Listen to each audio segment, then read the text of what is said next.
Call this meeting of the Tyler County Schools Board of Education to order.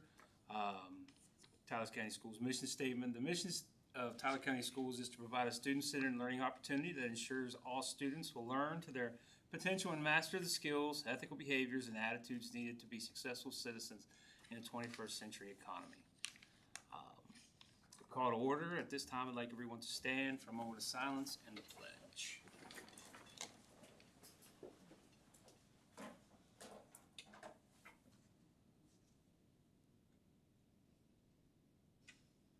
Pledge allegiance to the flag of the United States of America and to the republic for which it stands, one nation, under God, indivisible, with liberty and justice for all. Roll call. Let everyone know that all members are present and the superintendent is present.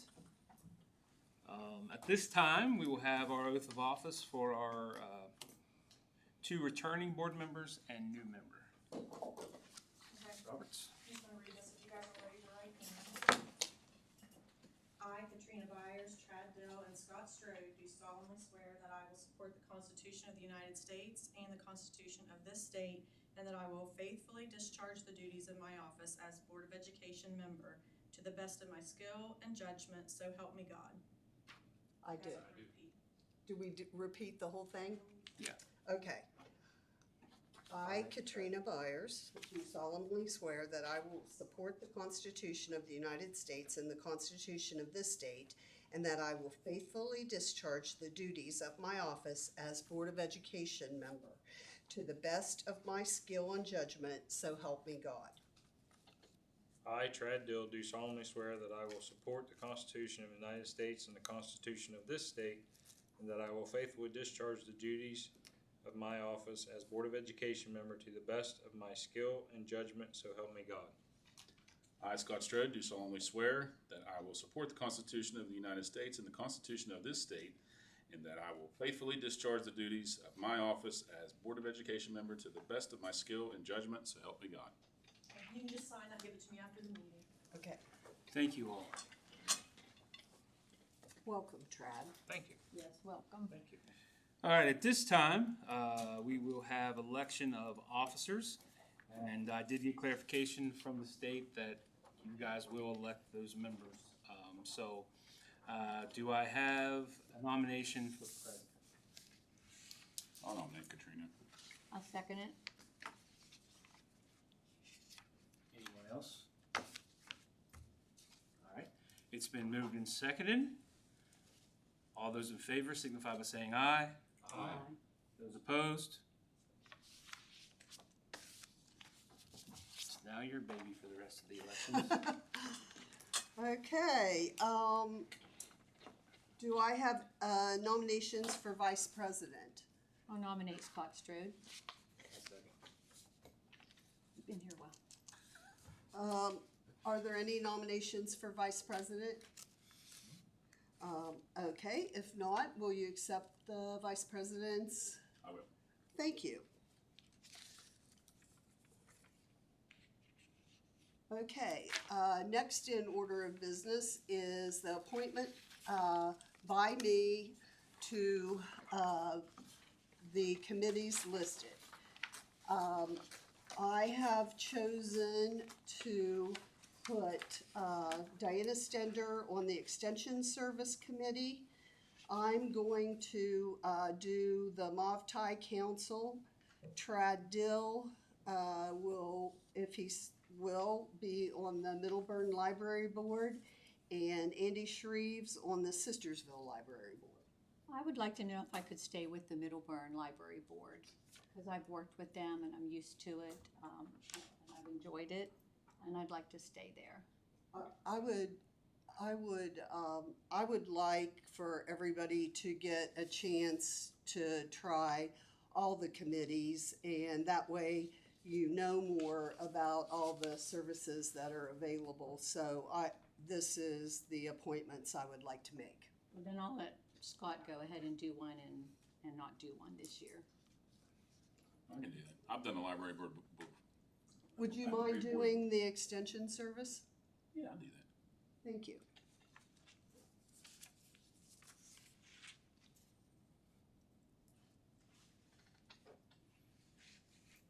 She does, some of hers, you can do her, meetings by Zoom. So, you know, they're relatively easy to attend. And I can be the substitute like you were for us. Very good. So who are they again, so I can write them down? The MOVTI? Scott Strode will be Extension Service, Mauve Tie will be me, Middleburn Library will be Trad, and Sistersville Library will be Andy Shreves. Okay. All right, the minutes of the June 15th meeting, 2026 have been approved. In the presentations, we have no presentations or no delegations.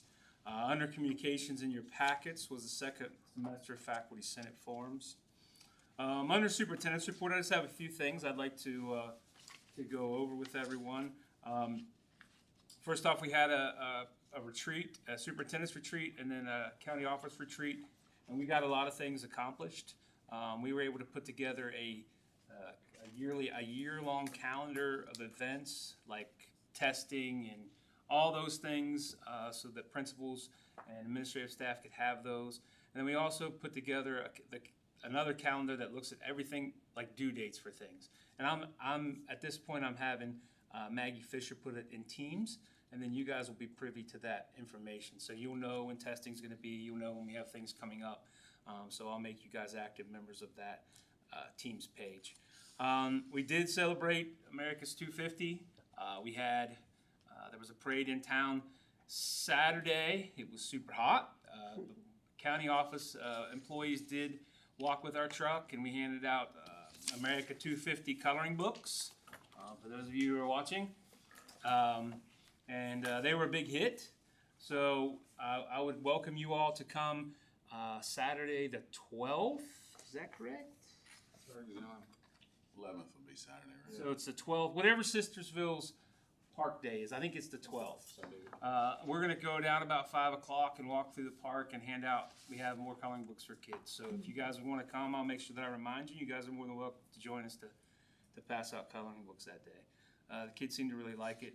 It was honestly too hot for candy, so the coloring books were a better choice. But that was a great time, and I'm thankful that we did it. The other thing is I have my shirt on. When we went to the superintendent's conference this couple weeks ago, there is a big push. We need to make sure that we're really showcasing what our public schools are doing in the state of West Virginia. So I have my I Heart West Virginia Public Schools, and there'll be a Facebook page and a Twitter page and all the pages that are going to highlight across the state good things that are happening in our public schools. So we'll be a part of that also. With our radio station and some of the other things we're doing, we're going to be able to put out some things for sure. Project updates, moving dirt. I will say that. So when I showed you the building previously, the new elementary school, it's set up in 4 sections. So section D is the closest to the straight stretch, and then it goes C, B, A is the closest, the 3-story section closest to the high school. D, the ground is on grade, so it's just has to wait for its 30-day procurement or whatever it is that it has to wait till it no settling or whatever that is to make sure they can go ahead and start building on section D. And then there's going to build D, C, B, A. I don't know if you've noticed going down the straight stretch or not, but they have moved the utility poles across the road. They put new poles in.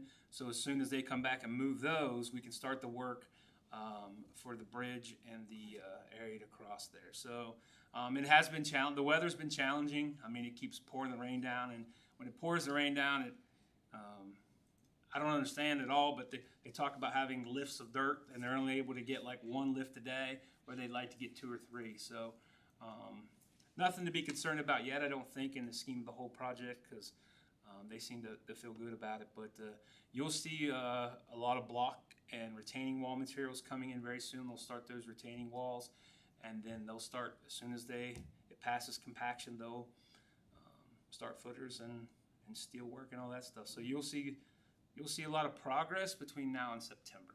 So that'll be a big deal. We've had a couple meetings to look at furnishing and stuff like that, but the big part is getting the dirt moved and getting a structure in place. So that's where we're at with projects. Nothing under curricular updates, committees. I don't know if anyone had been to any since our last meeting or not. Okay. Staff reports, we have nothing, and nothing under financial. Under policy reviews, this has been a 1.5 year labor of love. So what the state has done, or what we have done along with Neola and the state, is we have taken all of our policies and they have been repealed, and now they are putting the new Neola policies in place. So as of today, our policies will be the Neola policies 0 through 9,000. What you can see here is what policies were appealed to put those policies in place. And another thing that I have done is I've taken all of our old policies online and made folders and placed them in the new Neola sections. So if you have a question, if you know an old policy, I could say, well, that would be under this Neola section. So I can help you out with that. So as of today, we will have all updated policies that are aligned with all state and federal standards for public education. I want to thank the County Office Administration. I mean, we've put a lot of hours into this with the different drafts and working with the State Department and working with Neola. So we're very pleased to get these new policies in place. And now what will happen moving forward is anytime there's a legislative session or a law changes, Neola will automatically update that policy for us. Of course, it'll still have to go out on comment with us and things like that, but they will update it to the latest regulations. So we'll always be up to date with those. The next part of this with Neola is the administrative guidelines. So the administrative guidelines are not something that the board has to vote on, but they are things that, documents that explain each policy. So like the process for hiring a service personnel, it's laid out in the administrative guidelines under that same policy. So we have administrative guidelines right now for some or most of our policies. Some of them are up to date, some of them are not, but now we will have, once we get these all in place, all updated administrative guidelines and policies in place, which will be great for everyone. So that's what all this is with the approval of all the policies and the repeal of the others. So that's going through, and like I said, it was a big haul for us. It was a big haul for the state, because then after Neola did it, the state's legal counsel looked through all of the Neola policies, and then we had to revise those with some changes that they had to. So we've actually revised those policies 3 times now. So I feel pretty confident that we're in good shape with all those policies. They will be on our website, and it'll be searchable. So if you have a question about is a kid eligible for this athletic event, or should this teacher be hired, you can type that in the search, and it'll give you all the policies that have those words in it. What we plan to do eventually is use a little bit of AI, put all of our policies into the AI, so that's the only thing that it can pull from. And then if you have a question, a specific question, it could give you a specific answer to what that question is. So that'll be a beautiful thing. I mean, there's lots of policies. Cite the yes, it'll give you what policy it's in and what the verbiage is. So I'm working with Mr. Winters on that. He's our AI guru. But we'll use the Magic School platform. And the nice thing about this is that only pulls from our policies. It doesn't pull from the web. It doesn't pull from anywhere else. It just looks at our policies and pulls those answers from it. So I'm not sold yet on the whole search the web thing for it in AI, but I am good with if it's just our stuff, our policies, and it's searching it for us. That's a beautiful thing. It saves us a ton of time and will get us the right answers. So I'm excited where we're at with policies now. And like I said, it's been a labor of love, but I think we're definitely on the right track. Again, next steps, administrative guidelines. I'm on no athletic schedules at this time. Approval of requests have been granted. Personnel, we've had some substitutes who have resigned, mainly because just a couple of them just because they're done substituting, and the others have gotten jobs elsewhere. Got a couple other positions that we need to fill, coaching wise, and then we have added a couple employees, or not added, but changed, given them another job, I guess. Employ Taylor Hess Glendenning as a student council advisor at Borman. Employ Chandra Sprague as a special education autism teacher at Tyler Consolidated High School, Tyler Consolidated Middle School, and that's a wonderful thing. She had to resign from us because she was having some health issues, but everything is back and good, and she's able to come back to work, so that's a blessing. Then transferred Jill Masters from kindergarten teacher to the interventionist at AI Borman Elementary School. Before I allow payments for the bills, just had a couple things I want to say. First off, we need to make sure we're thinking about those people who are down there fighting the fire in Parkersburg. Those first responders have had a rough couple days, so you just keep them in your thoughts and prayers. And we have some employees who are dealing with some hard times right now and some struggles, so make sure you keep those people in your thoughts and prayers also. So that being said, the bills have been paid, and the next regular meeting will be held on Monday, July 20th, 2026 at 7 p.m. Okay, so it is 7:16. We will officially call this meeting adjourned.